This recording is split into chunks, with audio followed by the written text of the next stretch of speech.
아버지, 오늘 아침도 잠이란 유혹을 떨치고 새벽에 기도하는 사람으로, 또한 새벽에 찬양하는 사람으로, 또한 새벽 말씀 듣기에 순종하도록 저희 모두를 훈련시켜 주셔서 감사드립니다. 아멘. 아버지, 새벽 말씀의 제단 앞에 모이기를 즐겨하시는 우리 힐탑 모든 성도님들에게 힘들고 피곤치 아니하도록 영육 간의 강건함으로 은혜 주시옵소서. 하나님의 사랑은 무조건이시고 영원하심에도 머리로는 알지만 가슴으로 순종치 못하고 행동으로 실천하지 못한 삶을 아버지 용서하여 주시옵소서. 아멘.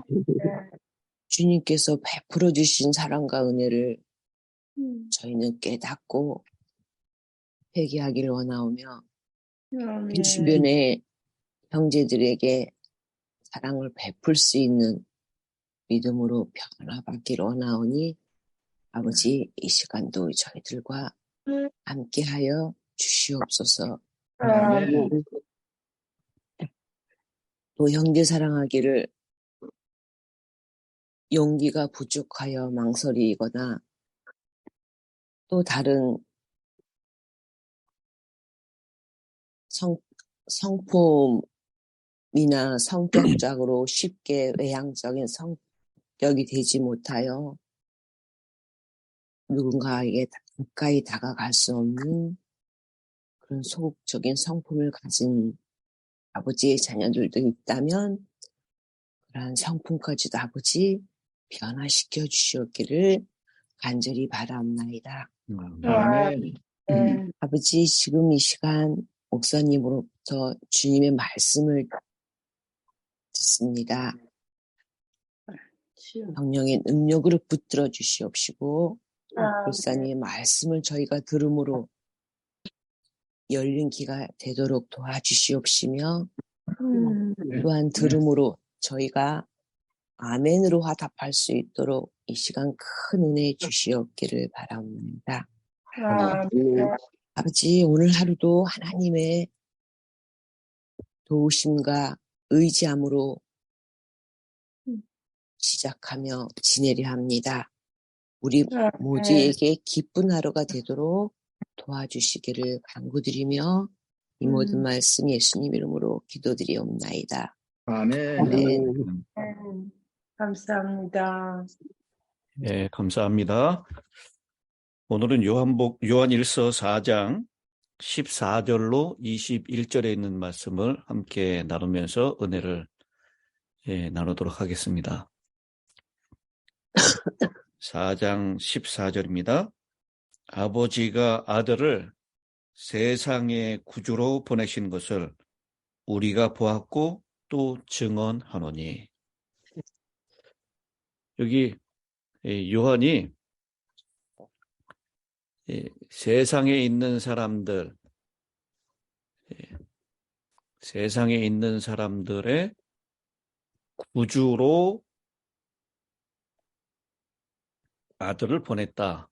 아버지가 그렇게 보냈다라고 말씀을 하는데요.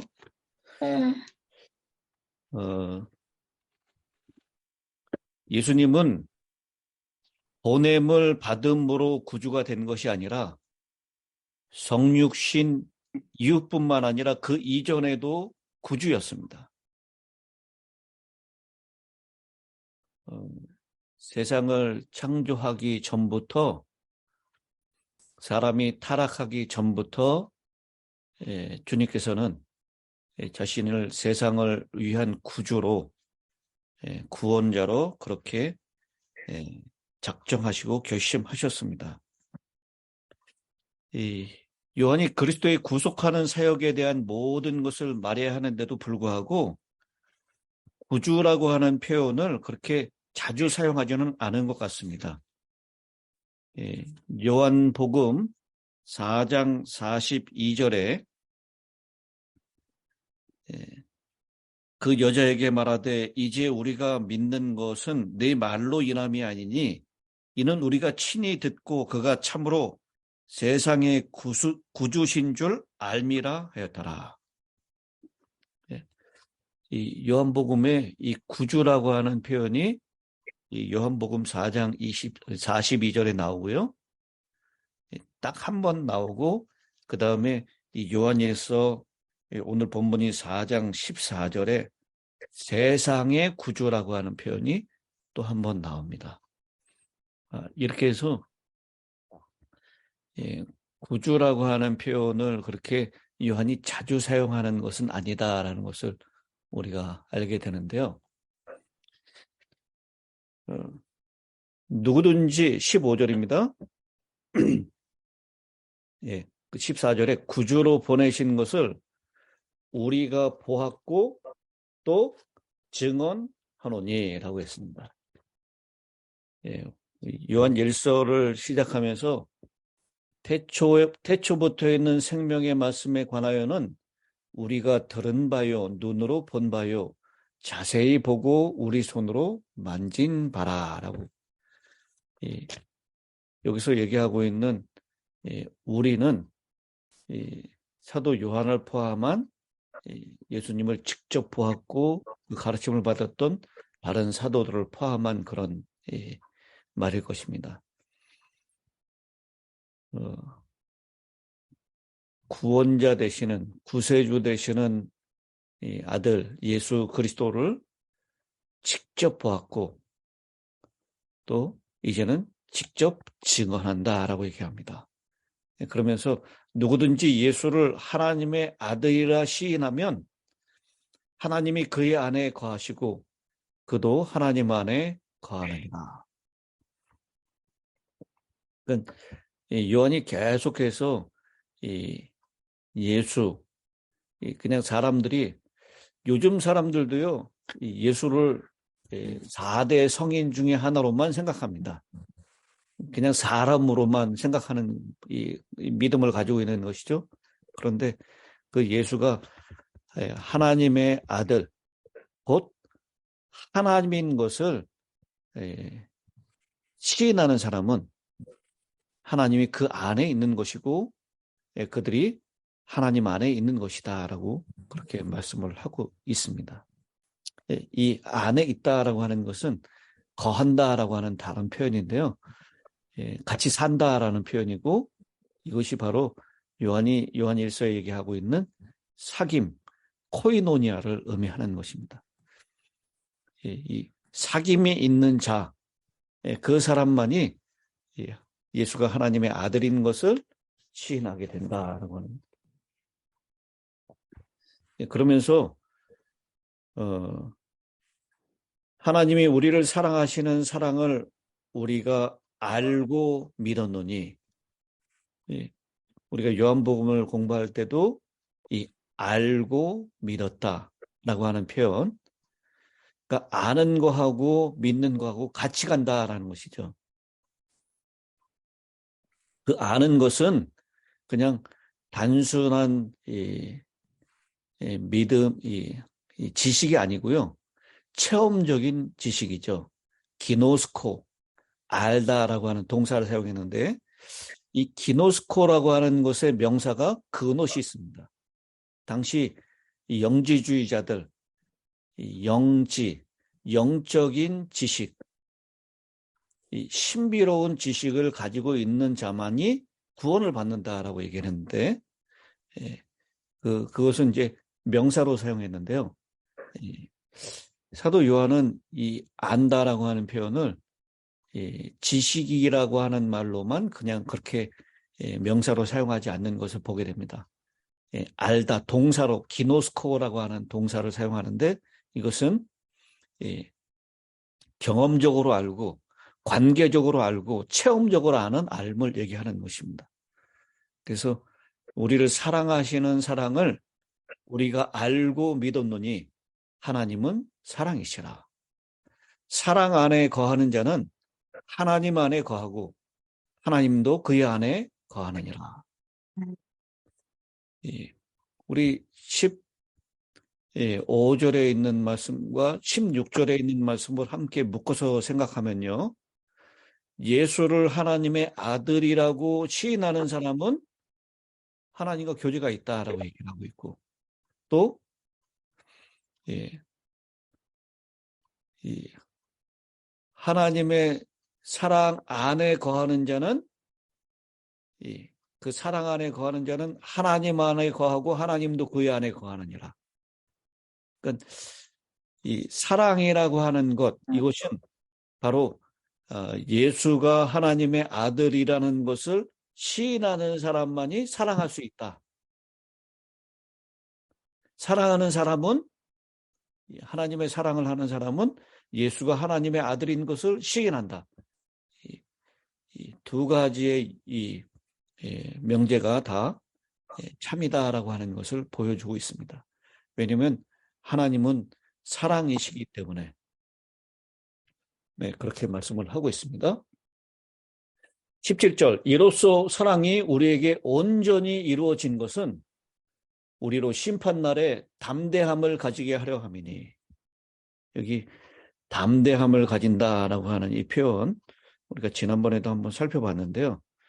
이 담대함을 가진다라고 하는 이 표현은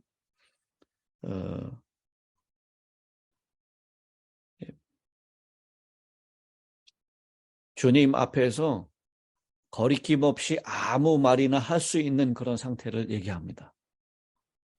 이 담대함하고 반대되는 단어가 18절에 나오는데요. 무엇이죠? 두려움. 네, 두려움입니다. 우리가 담대함을 가질 수 있는 이유는 주님 앞에, 하나님 앞에 설 때 우리가 죄를 용서함 받은 자로 서기 때문입니다. 우리 아담 하와가 범죄하고 난 다음에 하나님께로부터 숨었어요. 그것은 죄가 있기 때문에 숨은 것입니다. 우리 자녀들도 기를 때 보면 죄가 있으면 엄마 앞에 잘 나타나지 못합니다. 죄가 있으면 두려움이 있어요. 그런데 여기 사랑이 우리에게 온전히 이루어진 것은 우리로 심판날에 담대함을 가지게 하려 함이니, 주께서 그러하심과 같이 우리도 이 세상에서 그러하니라. 이 사랑은 어떤 사랑을 얘기하냐면 하나님이 세상을 이처럼 사랑하사 독생자를 주셨으니 이는 저를 믿는 자마다 멸망치 않고 영생을 얻게 하려 하십니다 라고 한 그 사랑입니다. 우리가 아직 죄인 되었을 때, 우리가 아직 원수 되었을 때 자신의 생명을 바쳐서 우리의 죄의 문제를 해결해 주신 세상의 구주 예수 그리스도의 사랑을 얘기하는 것입니다. 그래서 우리는 다 죄를 지은 사람으로서 하나님 앞에 두려움을 가지고 설 수밖에 없는 존재였지만, 자백하는 자, 자신의 죄를 고백하는 자는 미쁘시고 의로우사 그 죄를 다 사하여 주신다라는 그 약속을 믿은 자. 그래서 죄 사함을 가지고 있기 때문에 하나님 앞에 담대함을 가지고 설 수 있다라는 겁니다. 여러분, 우리가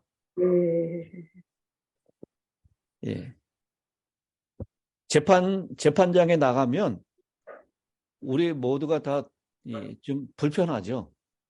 그런데 두려움 정도까지는 가지고 있지 않아요. 왜냐하면 죄를 짓지 않았기 때문에. 근데 죄를 지은 사람이 심판대 앞에 서면 굉장히 두려울 것입니다. 오늘 심판날에 담대함을 가지게 하는 그 사랑, 우리의 죄를 완전히 해결해 주신 세상의 구주를 아버지께서 보내셨다라는 그 사랑 때문에 우리는 두려움 없이 그 앞에 설 수 있다라고 얘기를 하고 있습니다. 사랑 안에 두려움이 없고 온전한 사랑이 두려움을 내어쫓나니 두려움에는 형벌이 있습니다. 두려워하는 자는 사랑 안에서 온전히 이루지 못하느니라.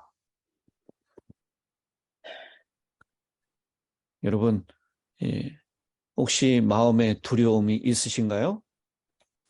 두려움을 해결할 수 있는 유일한 치료제가 있다면 그것은 세상의 구주로 우리에게 보내주신 하나님의 사랑, 그 안에 거하는 것이고, 그 사랑 안에 거한다라고 하는 것, 그것은 바로 하나님 안에 우리가 거하는 것이고, 하나님이 우리 안에 거하는 그런 참 사귐이 있는 것이다라고 하는 것을 말씀을 하고 있습니다.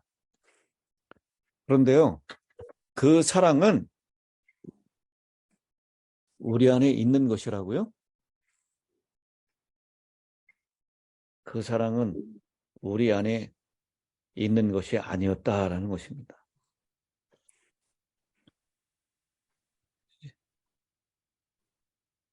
전혀 이 사랑이라고 하는 것은 이 지구상에는 범죄하고 난 다음에 존재하지 않는 식물입니다. 우리 청년 지도자 1898년 1월 13일자에 이렇게 말씀하고 있습니다. 사랑은 하늘의 속성이다. 타고난 인간의 마음은 그것을 만들어낼 수 없다. 이 하늘의 식물은 그리스도가 가장 높은 이름으로 군림하는 곳에서만 잘 자라도록 되어 있다. 이 엘런 화이트이 이 사랑을 하늘의 식물이라고 표현하고 있어요. 사랑이 있는 곳에서는 생활에 힘이 있고 진리가 있다. 사랑은 선을 행하며 선 외에는 아무것도 행치 않는다. 사랑을 가진 사람들은 열매를 맺어 거룩함에 이르고 마지막에는 영생에 이른다. 그러면서 이 하나님께서는 우리가 일하는 분량보다는 우리가 얼마나 많은 사랑을 가지고 일하느냐를 더 많이 생각하신다라고 했습니다. 이 세상 사람들의 사람을 판단하는 기준은 그 사람이 얼마나 많은 일을 했느냐라고 하는 것이 되겠지만, 하나님께서 판단하는 기준은 우리가 얼마나 많은 양의 일을 했느냐라는 것이 아니라 우리가 얼마나 많은 사랑을 가지고 일하느냐, 그것을 더 많이 생각하신다라고 했습니다. 여러분, 우리가 하는 일이 하나님의 더 많은 사랑을 가지고 하는 일이 될 수 있기를 바랍니다. 아멘. 이 옆집에 살고 있는 이 자식들도 없는 과부의 잔디밭을 깎아주는 이유가 무엇일까요?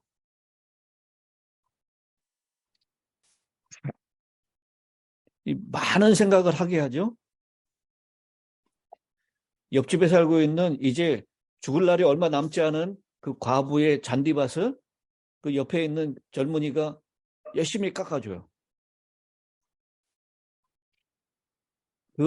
이 이유가 정말 자신의 어머니 같은 그런 늙은 과부를 사랑하는 마음에서 순수한 마음을 사는 것이라면 아주 좋은 동기일 것입니다. 그런데 혹 이 과부가 자식도 없이 죽을 때 그 유산 중에 하나를 자기에게 어느 정도 좀 떼어줄 것을 기대하면서 그런 선행을 했다면 그 선행의 동기는 정말 잘못된 것일 것입니다.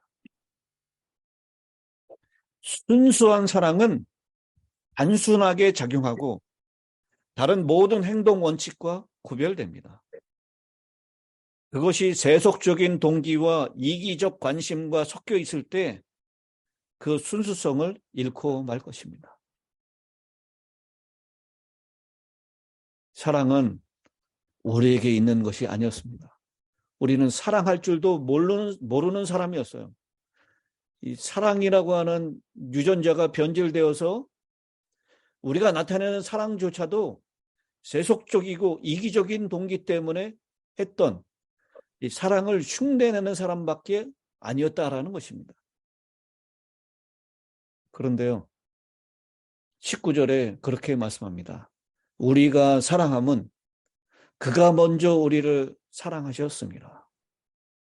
아멘. 사랑받은 자만이 사랑할 수 있습니다. 아멘. 하늘의 사랑, 그 귀한 사랑의 식물을 하나님께서 가져오셨어요. 그래서 우리가 그 사랑을 알게 되었고 그 사랑을 믿게 된 것입니다.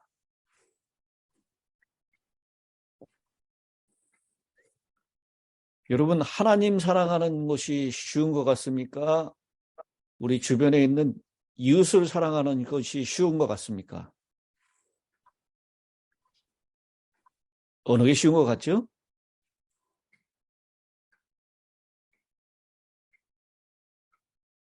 어느 분이 대답해 주실까요?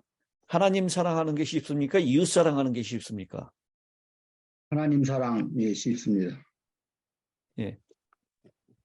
하나님 사랑하는 게 훨씬 쉬울 것 같죠? 네. 왜냐하면 하나님은 우리가 사랑할 수밖에 없는 존재이기 때문에 그래요.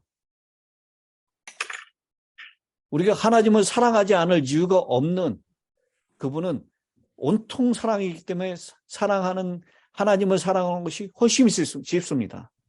그런데 이웃은 사랑하지 못할 수만 가지 이유가 있다 그랬어요. 그런데요, 사도 요한은 여기 아주 재미난 논리를 펴고 있습니다. 20절. 누구든지 하나님을 사랑하노라 하고 그 형제를 미워하면 이는 거짓말을 하는 자니 보는 바 그 형제를 사랑하지 아니하는 자는 보지 못하는 바 하나님을 사랑할 수 없느니라. 이 사도 요한은 이 형제 사랑한다 하지 않고 미워하는 사람이 하나님을 사랑한다라고 하는 것, 그것은 거짓말하는 것이다라고 얘기하고 있습니다. 그러니까요, 이 사도 요한의 이 논리대로 따른다면 누구 사랑하는 게 더 쉽다는 겁니까? 이웃 사랑. 이웃 사랑하는 것이 더 쉽다라는 논리예요. 이웃 사랑하지 않으면서 어떻게 하나님 사랑한다고 고백을 할 수 있느냐? 그 고백은 다 거짓말이다라는 거예요. 근데 물론요, 우리의 이웃을 사랑하는 것도 제가 아까 말씀드린 대로 우리가 범죄하고 난 다음에 그 사랑을 가지고 있지 않기 때문에 사랑할 수가 없습니다. 이웃 사랑하는 것도 먼저 하나님의 사랑이 우리에게 부음받았기 때문에 가능한 것입니다. 그러면 하나님의 사랑을 받은 자로서 이웃을 사랑하지 않으면서 하나님을 사랑한다라는 것은 이건 어불성설이다라는 것이죠. 그러면서 21절입니다. 우리가 이 계명을 주께 받았나니 하나님을 사랑하는 자는 또한 그 형제를 사랑할지니라. 아멘. 아멘. 이 계명은 무엇이죠? 세 계명 사랑. 세 계명도 되겠지만요. 우리 레위기 19장에 있었던 사랑하라라고 하는 계명이죠. 레위기 19장 18절. 원수를 갚지 말며 동포를 원망하지 말며 내 이웃 사랑하기를 내 자신과 같이 사랑하라. 나는 여호와니라. 예수님께서도 이 율법을 요약하셨죠. 십계명을 뭐라고 요약하셨습니까? 하나님 사랑과 이웃.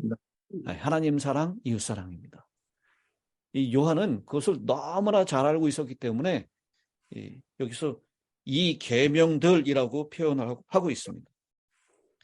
이 계명들을 주께 받았으니 하나님을 사랑하는 자는 또한 이웃을 형제를 사랑할지니라. 하나님 사랑과 형제 사랑은 십계명의 전부입니다. 그리고 이것은 뗄래야 뗄 수 없는 것입니다. 하나님의 사랑을 받은 자는 이웃을 사랑할 수밖에 없고요. 그 이웃을 사랑하는 사랑으로 하나님의 사랑이 더 깊어지고 넓어지는 것입니다. 나는 하나님을 사랑한다라고 얘기하면서 하나님의 사랑에 거하는 자다라고 얘기하면서 하나님의 자녀라고 얘기하면서 그것이 참인지 거짓인지를 구별할 수 있는 분명한 시금석은 그 사람이 이웃을 사랑하는가, 형제를 사랑하는가라는 것입니다. 오늘 이 시간 내가 정말 하나님의 사랑받는 자인지, 하나님 안에 속한 하나님의 자녀인지, 그것은 내 마음 가운데 형제를 미워하는, 또 이웃을 미워하는 마음이 있는지 여부에 따라서 그것이 확인될 수 있다라고 사도 요한은 강조를 하고 있습니다. 내가 제발 부탁합니다. 여러분 서로 사랑하십시오. 사도 요한이 그의 죽을 때까지 계속해서 했던 설교입니다. 형제들아, 서로 사랑하라. 사랑하자. 그런데요, 정말 사랑은 아무나 하는 것이 아닙니다. 우리 유행가 이 제목 중에 사랑은 아무나 하나 그런 제목이 있죠. 사랑은 아무나 하는 것이 아니에요. 사랑은 하나님의 사랑을 받은 사람, 하나님께 속한 사람이 할 수 있습니다. 우리는 하나님의 사랑을 받은 존재입니까? 우리가 주님을 따른다고 해서 모두 주님의 사랑을 받는 존재이겠습니까? 예수를 배반한 가룟 유다는요, 주님으로부터 이런 말씀을 듣죠. 마태복음 26장 50절, 예수께서 가라사대 친구여 네가 무엇을 하려고 왔는지 행하라 하신대 이에 저희가 나와 예수께 손을 대어 잡는지라. 여기 가룟 유다를 예수님께서 뭐라고 부르셨어요? 친구요. 친구여라고 불렀습니다. 요한복음 15장 요한복음 11장 11절에 이 말씀을 하신 후에 또 가라사대 우리 친구 나사로가 잠들었도다. 거기 나사로를 친구라고 불렀어요. 또 요한복음 15장 14절에 너희가 나의 명하는 대로 행하면 곧 나의 친구라. 이제부터는 너희를 종이라 하지 아니하리니 종은 주인의 하는 것을 알지 못함이라. 너희를 친구라 하였노니 내가 내 아버지께 들은 것을 다 너희에게 알게 하였음이니라. 여기 나사로도 친구, 예수님의 뜻대로 행하는 제자들도 친구라고 불러주시는데요. 우리말 성경에는 다 가룟 유다도 친구여라고 다 친구 똑같지만요. 헬라어로는 이 두 가지가 차이가 있습니다. 이 가룟 유다를 부를 때 친구는 헤타이로스라는 단어를 썼고요. 그 다음에 나사로를 또 제자들을 부를 때 친구라고 하는 단어는 필로스라고 하는 단어를 썼습니다. 이 헤타이로스라는 단어는요, 단지 형식적인 관계에 있는 그런 사람들을 얘기할 때 친구라고 부르는 것입니다.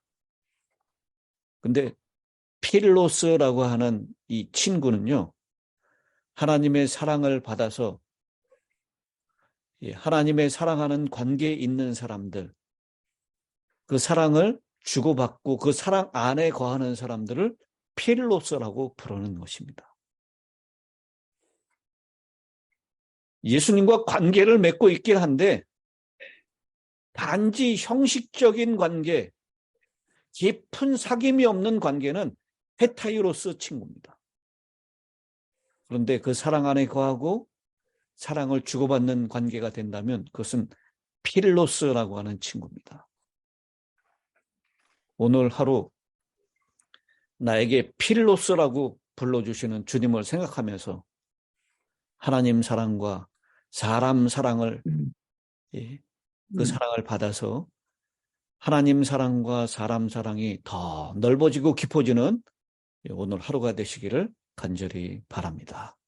아멘. 마지막 기도를 노경훈 장로님께서 해주시겠습니다.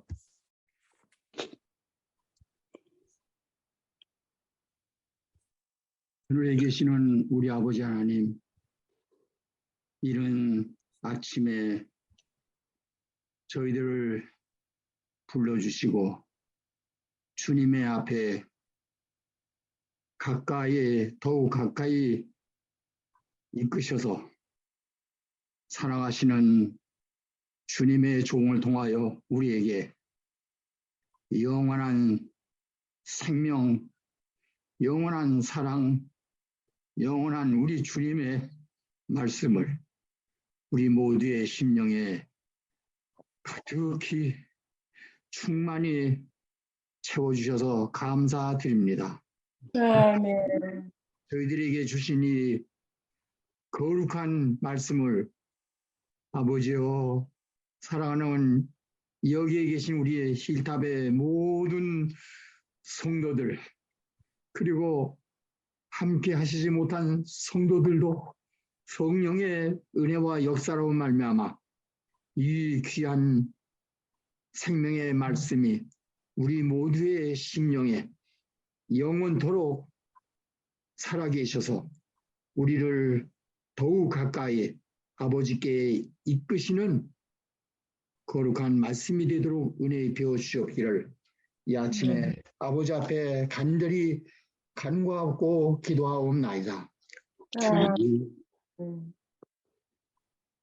사랑함으로, 정말 주님을 사랑함으로 간절한 심령을 우리 사랑하는 힐탑의 모든 성도들 심령에 영원히 새겨주고 싶고, 그 말씀이 우리 안에서 성취되어 아버지 앞에 영광을 돌리게 되는 우리 힐탑 성도 한 분 한 분이 다 되시기를 간절히 소원하여 깊이 준비하여 우리에게 말씀해 주신 주의 종의 이 말씀이 주요 아버지의 사랑하시는 성령의 은혜로 우리의 마음에 이제로부터 영원토록 깊이 새겨져서 아는 것과 실천하는 것이 참으로 하나로서 연결되어 우리 아버지 하나님 앞에 영원한 감사와 찬송과 영광을 돌리며 이 말씀으로 하여 이 세상 남은 저희들의 삶이 더욱 주님께 모든 것을 바쳐 하나님의 뜻을 성취하는 일에 사랑하시는 성령과 온전히 연합하는 사랑하는 우리 모든 성도들에게 도와주시옵소서. 성령의 말씀이 우리의 사랑하는 모든 흩어져 있는 자녀들과 또 그 우리의 자녀손들까지 영원히 그 심령에 살아 역사함으로 있는 곳곳에서 주님께 날마다 시간마다 재헌신하여 죽기까지 주님께 충성을 다하는 사랑하는 우리의 모든 자녀들과 자녀손들이 되도록 영원한 은혜와 축복과 구원을 베풀어 주시옵기를 아버지 하나님 앞에 간절히 간구하고 기도하옵나이다. 아버지 하나님, 요한을 통하여 주신 거룩한 여러 말씀을 듣는 가운데 우리에게 말씀하시는 형제로서 부르는 그 말씀 속에서 우리는 사도 요한을 비롯하여 또 나사로에게 주신 말씀을 비롯해서 우리 모두가 하나님의 필로스의 사랑을 받고 또 그 사랑으로 우리 아버지 하나님 앞에 우리의 사랑을 죽기까지 온전히 바쳐 오직 우리 주 예수님 앞에 영원한 영광을 올리며 우리 주님의 뜻을 오늘도 성취하는 일에 사랑하는 여기에 모든 성도들 되도록 영원하신 은혜와 축복 베풀어 주옵기를 아버지 앞에 간구하오며 이 모든 말씀 우리 주 예수 그리스도의 이름으로 기도 올려옵나이다. 아멘. 아멘. 감사합니다.